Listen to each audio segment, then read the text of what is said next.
মিশরের পিরামিডকে শুধুমাত্র রাজাদের মমি রাখার জন্যই তৈরি করা হয়নি। আসলে এই পিরামিডগুলির নির্মাণের পেছনে অন্য কোনো উদ্দেশ্য ছিল, যা পিরামিড নির্মাণের ৪,৫০০ বছর পর আসল রহস্য ধরা পড়ে, যখন ইঞ্জিনিয়ার জন ক্যাডভ্যান পিরামিডের একটি লার্জ স্কেল মডেল তৈরি করে, যেখানে দেখানো হয় যে ইজিপ্টের পিরামিডগুলি ইলেকট্রোম্যাগনেটিক এনার্জি প্রডিউস করতে পারত, ঠিক তেমনটাই যেমনটা নিকোলা টেসলাসের ওয়ার্ডেনক্লিফ টাওয়ার ছিল, যার মাধ্যমে নিকোলা টেসলা কোনো তার ছাড়াই সমগ্র পৃথিবীতে বিদ্যুৎ পৌঁছে দিতে চেয়েছিলেন। যখন ক্রিস্টোফার ডান এই বইটি পাবলিশ করেন, যার নাম ছিল the Giza power planet technology of ancient Egypt, এরপর থেকেই গোটা বিশ্বের গবেষকেরা পিরামিড নিয়ে আরও বেশি চর্চা করতে শুরু করে দেয়।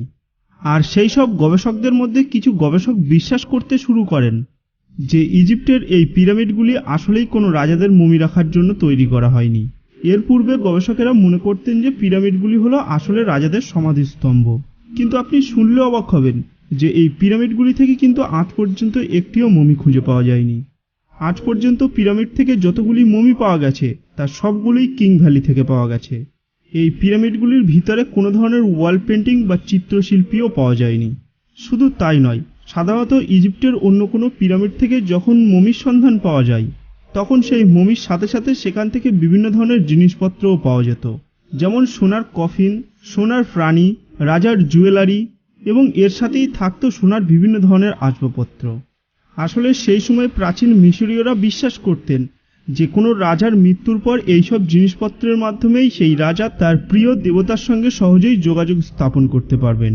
কিন্তু আপনি জানলে অবাক হবেন যে গিজার পিরামিড থেকে কিন্তু এখনো পর্যন্ত এমন কোনো জিনিস পাওয়া যায়নি। গবেষকদের মতে এই পিরামিডগুলি তৈরি করতে ১,০০,০০০ শ্রমিক প্রায় একটানা ২০ বছর ধরে কাজ করত, এবং তারপরেই তারা এই ধরনের স্ট্রাকচার তৈরি করতে সক্ষম হয়।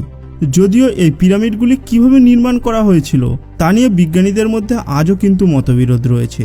পিরামিডে যে পাথরগুলি ব্যবহার করা হয়েছিল সেই পাথরের কিছু কিছু পাথরের ওজন প্রায় ৫ টন ছিল, আর এত ভারী ওজনের পাথর আনা হয়েছিল গিজা থেকে প্রায় ১৫০ কিলোমিটার দূরে টোরা নামক একটি জায়গা থেকে।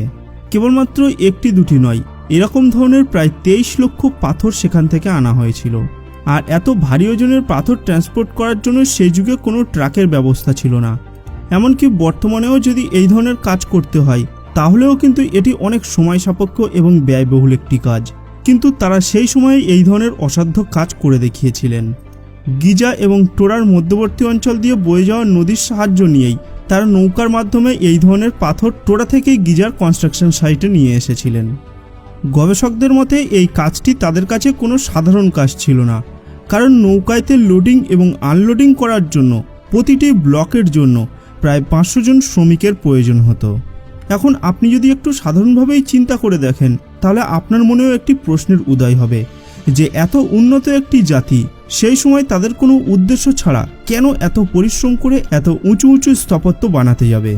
কারণ ত্রিভুজাকৃতির এই পিরামিড কোনো রাজার প্রাসাদও ছিল না, আর না আছে এই পিরামিডের মধ্যে কোনো রাজার সমাধি দাফন করা। আর এই কারণেই এই পিরামিডগুলিকে নিয়ে কিছু বিজ্ঞানীরা ভিন্ন মত দিতে শুরু করেন, যাদের মধ্যে একজন হলেন নিকোলা টেসলা। নিকোলা টেসলা ছিলেন একজন মহান বিজ্ঞানী। মানে বর্তমানে আমরা যে ধরনের টেকনোলজি ব্যবহার করছি বলতে গেলে তার মধ্যে ৮০%ই নিকোলা টেসলার অবদান রয়েছে। নিকোলা টেসলা পিরামিড নিয়েও বেশ কিছু বই পড়েন, আর তিনি পিরামিডের উপর গবেষণা করে জানতে পারেন যে আসলে পিরামিড অবিশ্বাস্য ধরনের এনার্জি ধারণ করে রেখেছে। যেহেতু মানুষ সেই সময় ইলেকট্রিক সম্পর্কে বেশি কিছু জানতো না, এই কারণে টেসলা ভাবতে শুরু করেন যে হয়তো পিরামিডের ভিতরে কোনো উন্নত গোপন প্রযুক্তি লুকানো রয়েছে। টেসলা বিশ্বাস করতে শুরু করেন যে পিরামিড ইলেকট্রোম্যাগনেটিক থেকে পাওয়ার উৎপন্ন করতে শুরু করে। টেসলার মতে পিরামিড পৃথিবীর ম্যাগনেটিক ফিল্ডকে ব্যবহার করে পাওয়ার জেনারেট করত। তার মত অনুসারে পিরামিডের ভিতরে তৈরি করা চেম্বারের নেটওয়ার্ককে কাজে লাগিয়ে আর ম্যানিপুলেট করে মিশরীয়রা ইলেকট্রোম্যাগনেটিক ফিল্ডকে ব্যবহার করত। মিশরীয়রা পিরামিড তৈরি করার সময় পিরামিডে এমন কিছু মেটেরিয়াল ব্যবহার করেছিল যেগুলি সূর্য অথবা চাঁদ থেকে এনার্জি স্টোর করতে পারত, আর পরে এই এনার্জিকে তারা সমগ্র মিশর জুড়েই ডিস্ট্রিবিউট করে দিত। টেসলার মত অনুসারে পৃথিবী হলো একটি ইলেকট্রিক্যাল জেনারেটর, যার মধ্যে আনলিমিটেড এনার্জি পৃথিবীর দুটি পোলের মধ্যে ছড়িয়ে রয়েছে। পিরামিড নির্মাণ করার সময় যে ধরনের মেটেরিয়াল ব্যবহার করা হয়েছিল বর্তমানে বিভিন্ন ইলেকট্রিক্যাল জিনিসেও সেই ধরনের মেটেরিয়াল ব্যবহার করা হয়। যেমন পিরামিডের ভূগর্ভস্থ স্থল ভোল্টের মতো কাজ করে, যা শকওয়েভ তৈরি করতে পারে। পিরামিডের কিংস এবং queens chamber piezo electrical crystal দিয়ে তৈরি, যা ইলেকট্রিক্যাল চার্জ তৈরি করতে পারে। Queen chamber hydrogen gas produce করতে পারে, যেটা হাই প্রেসারে কন্ডাক্টরের মতো কাজ করে।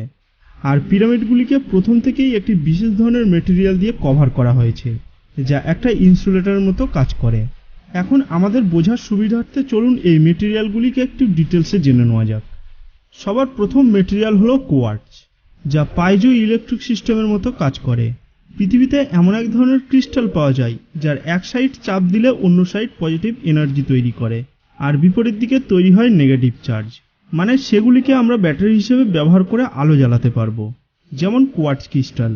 আর পিরামিডের ভিতরে যে চেম্বারগুলি রয়েছে সেগুলি তৈরি করতেও অনেক উন্নত মানের মস্তিষ্কের প্রয়োজন ছিল। এই পাথরগুলিকে 150 মাইল দূর থেকে আনা হয়, আর এগুলিকে তৈরি করা হয়েছে রোজ গ্রানাইট দিয়ে, যার মধ্যে প্রচুর পরিমাণে সিলিকন ডাইঅক্সাইড পাওয়া যায়। আর সিলিকন ডাইঅক্সাইড হলো কোয়ার্টজ। এছাড়া পুরো পিরামিডকে একটি বিশেষ ধরনের মেটেরিয়ালস দিয়ে কভার করা হয়েছে, যেটা একটা ইনসুলেটরের মতো কাজ করে, যাতে পিরামিডের ভিতরের ইলেকট্রিসিটি বাইরে লিক না হয়ে যায়।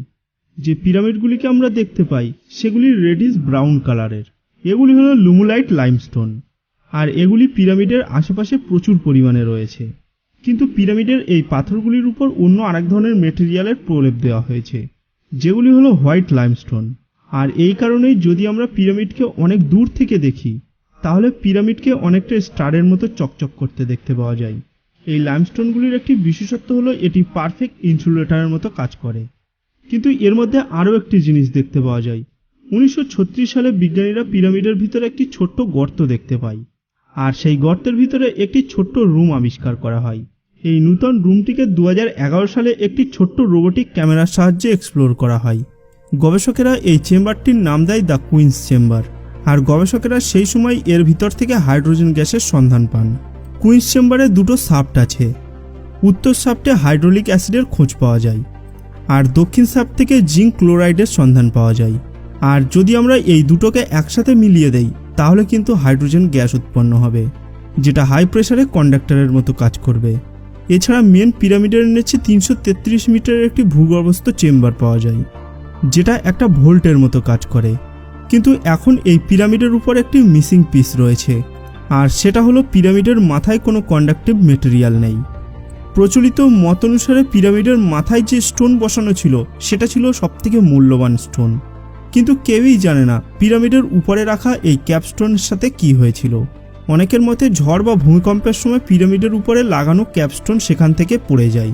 আবার অনেকে বলেন যে পিরামিডের ক্যাপস্টোন নাকি সোনা দিয়ে তৈরি। আর যদি এটা সত্যি হয়ে থাকে, তাহলে এই পিরামিডগুলি কিন্তু সত্যিই পাওয়ার প্ল্যান্টের মতো কাজ করত। বিজ্ঞানী জন কার্ডম্যান বলেন যে যদি কোনো শাফট দিয়ে ভূগর্ভস্থ কোনো স্থানে জল যায়, আর যখন সেই জল ভাল্ব পর্যন্ত পৌঁছাবে, তখন সেই ভাল্ব বারবার ওপেন হবে এবং ক্লোজ হবে। আর যখন এই শকওয়েভ কোয়ার্টজ ক্রিস্টাল পর্যন্ত পৌঁছাবে, তখনই ইয়ারাইনাইজ হতে থাকবে। আর পিরামিডের টপের উপর তখন নোটিস করে বলা যায় যে তখন পিরামিডের টপে এনার্জি প্রডিউস হতে থাকবে। এখন প্রশ্ন হলো এই জলটা কোথা থেকে আসলো? সেক্ষেত্রে অনেক গবেষকেরা মনে করেন যে বর্তমানে নীল নদ, যেটা পিরামিডের থেকে বর্তমানে অনেক দূরে রয়েছে, সেটা আজ থেকে 5000 বছর পূর্বে পিরামিডের পাশ দিয়েই বয়ে যেত। আর টেসলা এই থিওরির উপর ভিত্তি করেই ওয়ার্ডেন ক্লিফ টাওয়ার নির্মাণ করতে চেয়েছিলেন। অনেকে আবার টেসলার এই টাওয়ারকে পিরামিডের সাথেও তুলনা করেন, বিশেষ করে যখন the Giza power plant technology of ancient Egypt বইটা পাবলিশ করা হয়। টেসলার এই টাওয়ারটি 75 মিটার উঁচু ছিল, আর উপরে যে মেটাল ডোমটি রয়েছে সেটা ছিল 20 মিটার। টেসলা এই টাওয়ারের নিচে প্রায় 36 মিটার খনন করেছিলেন, আর টাওয়ারের নিচে 6টি আয়রন পাইপও ড্রিল করেছিলেন। আর শুধু তাই নয়, এই টাওয়ারটি অ্যাকোয়াফারের উপর নির্মাণ করা হয়েছিল, যেখান থেকে গ্রাউন্ড ওয়াটার নির্গত হবে। এখন যদি আমরা টেসলার টাওয়ারকে গিজার পিরামিডের সঙ্গে তুলনা করি, তাহলে দুটোকে দেখে মনে হবে যে দুটোর উদ্দেশ্য মনে হয় একই ছিল। কিন্তু দুর্ভাগ্যবশত নিকোলা টেসলার এই টাওয়ারটি সম্পূর্ণরূপে ধ্বংস হয়ে যায়। আর 1943 সালে টেসলাকে একটি হোটেল রুমের মধ্যে মৃত অবস্থায় পাওয়া যায়। টেসলার এই রহস্যজনক মৃত্যুর সাথে সাথে তার আবিষ্কারও রহস্যজনকভাবে গায়েব হয়ে যায়। তবে বর্তমানে কিছু গবেষক এবং বিজ্ঞানীরা মনে করেন যে নিকোলা টেসলাই সঠিক ছিলেন। অনেক ব্যক্তির সাথে এমন ঘটনাই ঘটতে দেখতে পাওয়া গেছে। যেমন উইলিয়াম সিমেন্স যখন 14 এপ্রিল 1859 সালে পিরামিডের টপে উঠে জলপান করতে গিয়েছিলেন তখন তিনি ইলেকট্রিক শক অনুভব করেছিলেন। উইনার তার রিপোর্টে লেখেন, যখন তিনি পিরামিডের টপে উঠে জলপান করতে গিয়েছিলেন তখন তিনি ইলেকট্রিক শক অনুভব করেছিলেন, কিন্তু টপ থেকে একটু নিচে এসে তিনি যখন জলপান করতে গিয়েছিলেন তখন কিন্তু এমনটা তার সাথে হয়নি। যদিও এগুলি কিন্তু শুধুমাত্র থিওরি, কিন্তু সত্যি বলতে কি পিরামিড নিয়ে এখনও পর্যন্ত কারো কাছে কোনো সঠিক থিওরি নেই যার দ্বারা কেউ প্রমাণ করতে পারবে যে এই বিশাল ধরনের পিরামিডগুলিকে কিভাবে এবং কোন উদ্দেশ্যে বানানো হয়েছিল। তবে নিকোলা টেসলার এই থিওরি সম্পর্কে আপনার কি মন্তব্য তার নিচে কমেন্ট বক্সে কমেন্ট করে জানাতে ভুলবেন না। আর যদি ভিডিওটি ভালো লাগে ভিডিওটিকে লাইক করার সাথে সাথে নিজের বন্ধুদের সাথেও শেয়ার করে দেবেন। দেখা হবে পরের ভিডিওতে।